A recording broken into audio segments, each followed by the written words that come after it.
Amato, animaux, animato, animagus. Oui, j'ai bien dit animagus. Sorcier, sorcière, étudiant en magie, bonsoir. Devenir un animagus, n'est-ce pas là l'expérience la plus grisante que vous pourriez faire dans votre vie de sorcier? J'imagine que vous êtes très nombreux à vouloir vous transformer en animal après avoir vu la transformation de Minerva McGonagall ou celle de Sirius Black. Je comprends, totalement, c'est vraiment classe. Mais vous devez savoir que pour en devenir un, ce n'est pas facile. C'est un processus long qui n'est pas des plus agréables et qui peut se révéler être plus dangereux que vous ne pourriez l'imaginer. J'espère que vous êtes correctement installés, que vous avez de quoi noter et que vous êtes prêts à en baver. Ce soir, je ne vous propose pas un cours de défense contre les forces du mal, mais bien un cours de métamorphose. C'est parti pour tout savoir sur comment devenir un animagus. Mais avant de continuer, j'attends évidemment votre meilleur expecto patro like. Ça protège la vidéo des détraqueurs et ça m'encourage fortement à vous apporter toujours plus de contenu. Et puis si vous portez la chaîne dans votre cœur, n'oubliez pas de la partager, en vous remerciant d'avance pour votre aide inestimable. Le mot animagus vient de la contraction des mots animal et magus, ou autrement dit mage. C'est donc un sorcier qui a la capacité de se métamorphoser à volonté en animal. Et c'est cette principale caractéristique qui différencie l'animagus du loup-garou.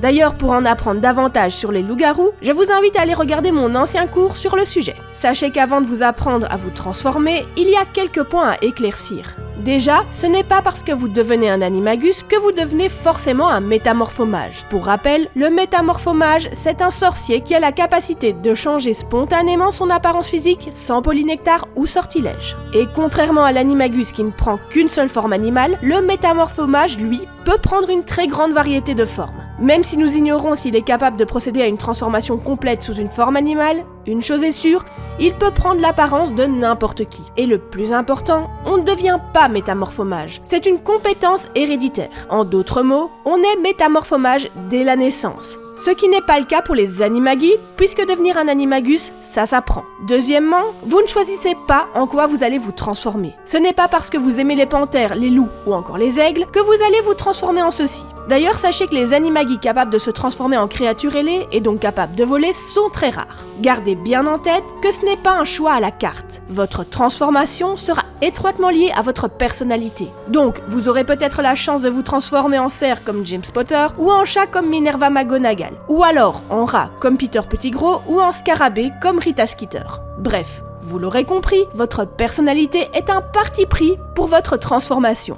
Je tiens à préciser qu'il est possible de découvrir l'animal en lequel vous vous seriez transformé sans nécessairement entreprendre le long processus de transformation pour devenir un animagus. Et pour cela, il faut passer par une autre forme de magie complexe que vous connaissez bien, le sortilège du Patronus. L'animal qui apparaît lorsque vous lancez un sortilège du Patronus pourrait bien être votre animal intérieur. C'est par exemple le cas pour Minerva McGonagall qui prend la forme d'un chat lors de sa transformation en animal et qui a également un chat comme Patronus corporel.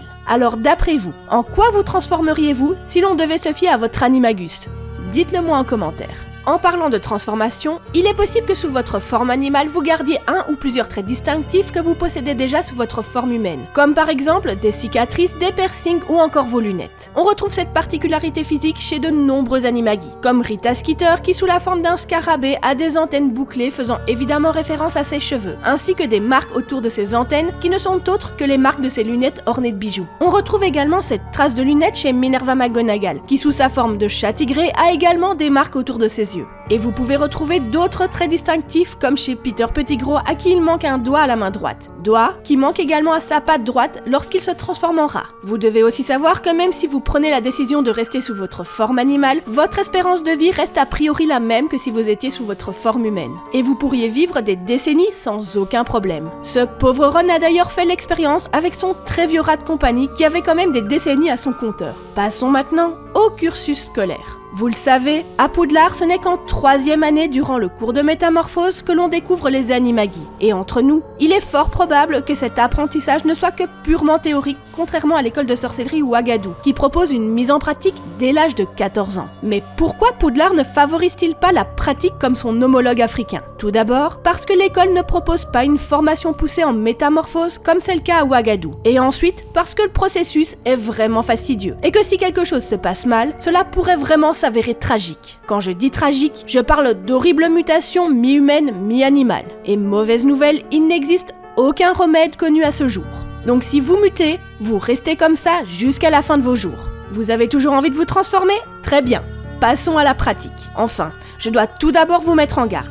Devenir un animagus nécessite de grandes compétences en potions et en métamorphose. Donc, si vous n'êtes pas au point dans ces deux matières, je vous conseille vivement de vous mettre à niveau avant d'entreprendre les démarches pour devenir un animagus. Il faut également que vous gardiez en tête que votre première transformation pourrait être inconfortable et assez effrayante. Parce que vos vêtements, vos bijoux, vos appareils auditifs, appareils dentaires ou lunettes vont se fondre dans votre peau et ne feront qu'un avec votre fourrure, vos écailles ou encore vos pics, selon l'animal en lequel vous vous transformerez. Il est primordial de garder votre calme et ne pas céder à la panique. Sinon, votre instinct animal risquerait de prendre le dessus et vous pourriez faire des choses stupides, voire même dangereuses. Et vous comprendrez qu'il est plus adéquat de se transformer avec ses vêtements. Sinon, vous réapparaîtrez tout nu et cela risque d'être quelque peu gênant pour vous. Voilà, passons maintenant aux différentes étapes. Étape numéro 1, durant un mois entier, c'est-à-dire d'un jour de pleine lune jusqu'à la pleine lune du mois d'après, vous allez devoir conserver dans votre bouche une feuille de mandragore. En aucun cas, durant ce mois, la feuille de mandragore ne devra être avalée ou extraite de votre bouche. Vous avez bien compris, à aucun moment cette feuille ne doit sortir de votre bouche, sinon il faudra recommencer le processus depuis le début. Dès que vous aurez atteint la prochaine pleine lune, vous pourrez enfin retirer la feuille de mandragore de votre bouche et la placer dans une petite fiole en cristal avec l'un de vos cheveux. Et vous exposerez le tout